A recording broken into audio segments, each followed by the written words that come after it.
Doctors and nutritionists agree that eating fruits and vegetables is an absolute must when it comes to your daily diet. But did you know that certain fruits and vegetables could actually be harmful to your health? Author and food expert Megan Kimble will explain where you should go to find the best quality natural foods and how to avoid secretly unhealthy fruits and vegetables. Megan will give you the tools to solve the mystery of processed produce. I think that there are degrees in terms of how processed fresh fruits and vegetables are. So the first thing I would say is eating a bell pepper is better than eating no bell pepper. So if you don't have access to fresh fruits and vegetables and you want to go to a Walmart and buy a bell pepper, absolutely do that. If you are going from eating all processed food or fast food and you want to start incorporating more vegetables into your diet, I don't think it matters where you get those vegetables. Just start learning how to cook, start learning how to eat things that are fresh and seasonal. I think once you've started to incorporate that into your life, then absolutely seek out farmers markets and local growers who are growing things without pesticides. I mean, if an apple comes to us covered in 12 different pesticides, as some of them are, that is an incredibly processed piece of food.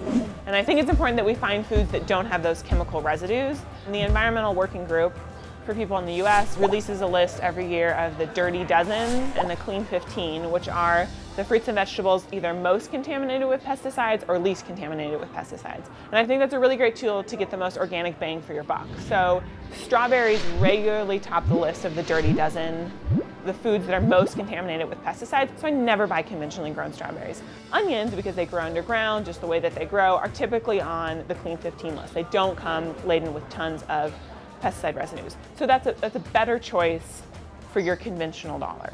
And of course, I think the best option is to go to a farmer's market or join a CSA program. So a CSA is a community supported agriculture program. So those are when you're effectively buying a share of a farm. So I'm a member of the Tucson CSA. I pay like $22 every week. Every Wednesday, I go to the same pickup and I pick up a preset array of locally grown organic produce. So that means that you're supporting growers in your region, you're bringing some of that economic benefit back to the place that you live, but you're also getting fresh, really delicious local produce because it's picked at the peak of ripeness. And it also is a great way to sort of make eating healthy part of your routine. So I love going to my CSA pickup because I've been going for 4 years. So I know all the volunteers, I see people there that I know, there's often music, so it's a social event as much as it is a shopping event. But there are so many other chemicals in our food that we simply do not know how they impact our bodies. And that to me is pretty egregious, that there are things that we're all consuming that have, the presumption is innocent until proven guilty. And I think that with food, it should be the other way around. I think unless it's something that we have been eating for thousands of years, it needs to prove itself to us as being safe.